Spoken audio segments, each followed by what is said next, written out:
Good afternoon, everyone. My name is Detective Sergeant Brian Borg, and I'm the lead investigator for homicide number 42 for 2011, which has been mentioned as the murder of Leanne Josephine Freeman, who is sometimes also known as Amanda Freeman.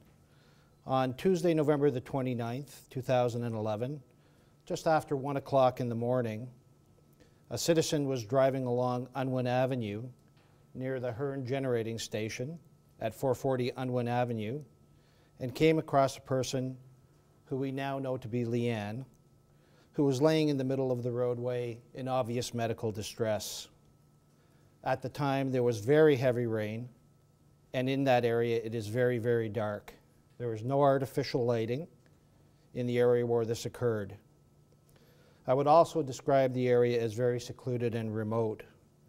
The area itself is utilized by a number of commercial, industrial, and other businesses and properties, and I would describe it as relatively active throughout the day, evening, and even in the nighttime hours by people who work in that area or who are just in that area going about their everyday personal business. Whether this specific area was targeted out as the location for this murder, I do not know at this point. I also do not know if a vehicle was involved, but believe it's reasonable to infer that there is one, which is involved in the murder of Leanne Freeman. A 911 call was placed to the police. The initial call came over as a pedestrian-struck accident, which resulted in officers from 55 Division and Traffic Services responding, followed shortly by EMS paramedics. When Leanne was found, she was still alive. She was taken by emergency run to St. Michael's Hospital, but died at 2:22 a.m. Very soon after the initial police response, it was determined that Leanne had been shot, and the homicide squad was notified and took charge of the investigation. An autopsy conducted on the same day confirmed that Leanne had died of a gunshot wound to the head. In terms of telling you what, how, and who did this to Leanne, I am not in any position to tell you today. What I can tell you is that Leanne's death has obviously touched a nerve with many people. My investigators have received tremendous cooperation and assistance from members of the public, and many, many tips, both anonymously and through Crime Stoppers, have been received. There is a large team of investigators under the direction of myself and under Inspector Ed Boyd, who are working through the information to identify, arrest, and charge those persons who are responsible for Leanne's murder. Here's what I can tell you about Leanne. As you've heard, she's 23 years of age, and she's a resident of Toronto. She lived what I would call a transient lifestyle, living in many places in Ontario and in the province of Manitoba, where all of her immediate family reside. Leanne had only returned to Toronto this past summer from Winnipeg. She was known to the police, although she does not have a criminal record. She was also working in the sex trade industry as a sex trade worker. It is very important, and I stress that, it's very important to emphasize to you, the media, and to those people who are involved in this high-risk profession, that I cannot say with any certainty whatsoever that Leanne's employment has anything to do with her murder. With all that said, I am also unable to say at this time that it is not. I cannot rule it out. Simply put, it's too early to say. As well, I think it's prudent that others involved in this industry, as they always should be exercising extra care and precautions to protect themselves.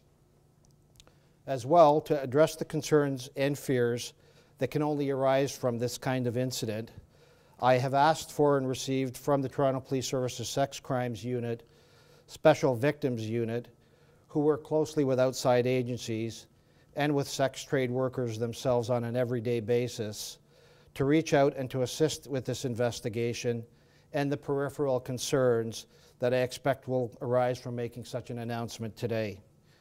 In terms of assisting with this investigation, I am appealing to anyone who has any knowledge of Leanne Freeman or Amanda Freeman, her whereabouts in the days before and the day leading up to her murder, or who know anything about her associations with others, to contact the Homicide Squad, 55 Division, the Special Victims Unit, or if you're uncomfortable calling us, call for sure, call the Crime Stoppers.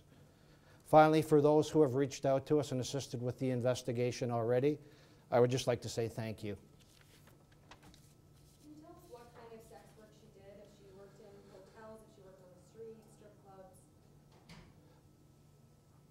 Well, I think at this point it's really not known. I can tell you that we've received a number of tips and we've received information from people that she was working on the street, but that doesn't mitigate these other things, and certainly I don't want to just assume that it's the one. We're hoping to hear from anyone who has any information about what Leanne was doing on a regular basis. So at this point, no indication that she's been advertising online or anything like that? No, I've asked that that be looked into.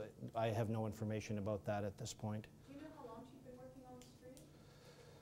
Well, as I say, she's been back in Toronto for about 3 months. She has no criminal record for this kind of activity, but I would suspect she's been working in this industry for some period of time. I don't know for how long. She did have some history of drug use in Winnipeg. Can you tell us anything about that? She also has a history of drug use here in Ontario. I'm not going to comment any more on that, but obviously it's something that we're looking into. Do you have anything to say about, would you classify this as sort of an execution style killing if someone is shot in the head? I mean, how are you approaching this? Like we do every murder. I'm not going to discount anything at this point in the investigation. Of course, we're going to look at that possibility, and without really commenting any more specifically, I can tell you that we'll look at that and we'll look at everything. Do you know, since she was working on the street, if she had I guess for lack of a better word, a pimp, or if there was a buddy system in place with other sex trade workers? Once again, Rob, we're looking at all of those. We've heard that, but at this point, again, I'm looking for information rather than making conclusions. I want to know if that's the case, if anyone knows. Clearly, we want to know that information. Any other questions? Did you say you believe she was murdered at another scene and driven there? Do you have evidence to believe that's the case? I don't believe that's the case. I believe that this happened in that specific area. She was fully clothed, was she? That's correct. How unusual is this investigation for you? I mean, it is a very secluded area. I mean, how do you see this murder here? Well, again, not discounting anything. It's not an unusual area for somebody who's engaged in that kind of employment to go to an area like that because of its remoteness, let's say. So again, that's one of the specific reasons why we're not ruling out anything at this point, but obviously trying to make the prudent and necessary communications just to ensure that people are aware of their surroundings and take those extra precautions, especially if they're engaged in such a high-risk kind of activity. But the level of violence, though, I mean, a handgun, shot to the head, this is not something we see that kind of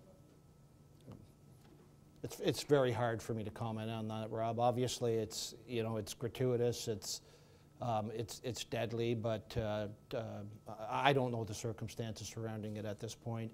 Obviously, I hope we'll be able to find that out. Do you believe there were signs of a struggle at the scene? Were there any signs of a struggle? No, I'm not going to comment on that. Where was she supposed to be staying that night? Was she staying in a shelter at the time or with friends?